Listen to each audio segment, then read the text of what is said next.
কুমিল্লার চান্দিনা অটোরিকশা চালক মিশু হত্যাকাণ্ডে জড়িত আসামিদের দ্রুত গ্রেফতার ও বিচারের দাবিতে বিক্ষোভ মিছিল মানববন্ধন করেছে এলাকাবাসী। মঙ্গলবার দুপুরে উপজেলার দোল্লাই নবাবপুর ইউনিয়নের লেবাস গ্রাম থেকে বিক্ষোভ মিছিলটি বের হয়ে মাধাইয়া রহিমানগর সড়ক প্রদক্ষিণ করে নবাবপুর দক্ষিণ বাজার মানববন্ধনে অংশগ্রহণ করে। মানববন্ধনে বক্তারা বলেন, এই হত্যাকাণ্ডটি একটি মহলের প্ররোচনায় সংঘটিত হয়েছে। একটি মোটরসাইকেল ও ট্রাক্টরের তুচ্ছ ঘটনাকে কেন্দ্র করে দুই গ্রামের মধ্যে সংঘর্ষ ছড়িয়ে পড়ে। অন্য গ্রামের লোকেরা এসে আমাদের গ্রামের লোকজনের ওপর অতর্কিত হামলা চালায়। এতে বেশ কয়েকজন আহত এবং নিরীহ অটোরিকশা চালক মিশুকে হত্যা করে। আহত মিশুকে আমরা স্থানীয় হাসপাতালে নিলে ঘাতকরা তাকে চিকিৎসা নিতেও দেয়নি।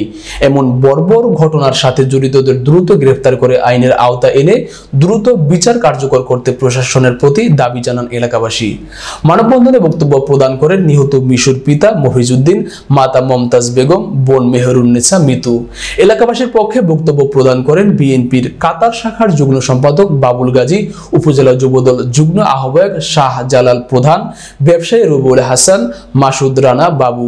এ সময় উপস্থিত ছিলেন উপজেলা ছাত্রদল সাবেক সহসভাপতি কামাল হোসেন প্রধান, আলম প্রধান, জামাল প্রধান, শহীদ প্রধান, ফয়েজ আহমেদ প্রমুখ।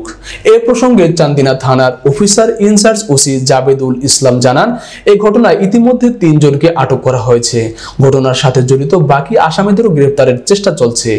উল্লেখ্য যে গত 13 জুন লেবাস গ্রামে থেমে থাকা মোটরসাইকেলকে পিছন থেকে ধাক্কা দেয় কংক্রিটবাহী একটি ট্রাক্টর। ওই দুর্ঘটনায় একই ইউনিয়নের কৈকরে গ্রামের মোটরসাইকেল চালক ও আরোহী তেমন আহত না হলেও তাদের মোটরসাইকেলটি ক্ষতিগ্রস্ত হয়।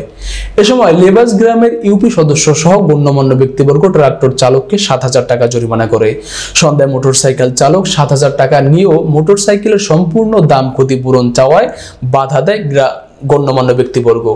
এ সময় মোটরসাইকেল চালকের পক্ষ নিয়ে কৈকরে গ্রামের লোকজন এসে সংঘর্ষে যুক্ত হয়।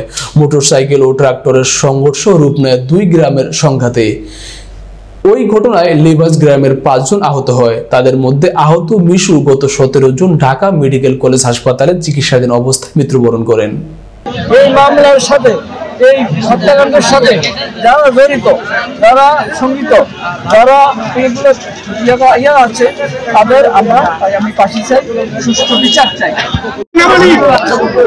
যে ঘটনাটা ঘটেছে এবং সেই ঘটনায় আমার ভাই মারা গিয়েছে, আজকে আমরা সকলে একত্রিত হয়েছি, মানববন্ধনে দাঁড়িয়েছি যেন আমার ভাইয়ের হত্যার বিচার পাই এবং যথেষ্ট পরিমাণ আশ্বাস দিয়েছেন যে তারা এই হত্যার বিচার সম্পন্ন করবে। কারা জড়িত এটা বললেন? হ্যাঁ, যারা জড়িত তাদের অবশ্যই আমরা বিচারের আওতায় আনবো। আর হচ্ছে গিয়ে এরকম ভাবে যেন আর কোনো মায়ের যেন না হানি হয়, সেদিকে আপনারা সবার সন্তানের প্রতি দৃষ্টি রাখবেন।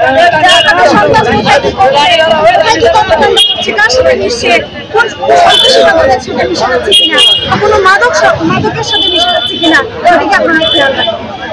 আমার বক্তব্য আমি এখানে শেষ করবো, কিন্তু সর্বোপরি আমি আমার ভাইয়ের হত্যার বিচার চাই, ফাঁসি চাই, হত্যার বিচার চাই। আমরা যতক্ষণ পর্যন্ত এই হত্যার বিচার না হবে এই কর্মকাণ্ড চালিয়ে যাব, এই কর্মকাণ্ড চলতে থাকবে যতক্ষণ না পর্যন্ত আমার ভাইয়ের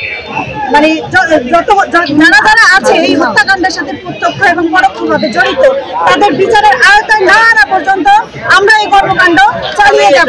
প্রশাসনের দৃষ্টি আকর্ষণ করছি, আমরা আদৌ ফলপ্রসূ কোনো রেজাল্ট দেখতে পাইনি। আমরা জানি প্রশাসন কাজ করছে, কিন্তু আমরা আজকে এই মানববন্ধন এবং বিক্ষোভ মিছিল থেকে অনতিবিলম্বে দাবি জানাচ্ছি। সবার পক্ষ থেকে দাবি, অনতিবিলম্বে এই খুনের সাথে যারা জড়িত আমি অনুরোধ করব, আজকে এই নবপুর এলাকাবাসী যারা আশপাশে বিভিন্ন গ্রামের আছেন, এই সন্ত্রাসী যারা এই হত্যার সাথে প্রত্যক্ষ পরোক্ষভাবে জড়িত, প্রত্যেককে আইনের আওতায় নিয়ে আসার জন্য আপনারা সর্বাত্মক সহযোগিতা আমরা আশা করছি এবং আপনারা সবাই সহযোগিতা করবেন। এবং আগামী দিনে এই খুনিরা যেখানেই থাকুক, এই খুনিরা পৃথিবীর যে প্রান্তে থাকুক, তাদের এদেশের বিচার আদালত, এদেশের বিচার ব্যবস্থা তাদেরকে সেই সর্বোচ্চ শাস্তি দিবে বলে আমরা বিশ্বাস করি।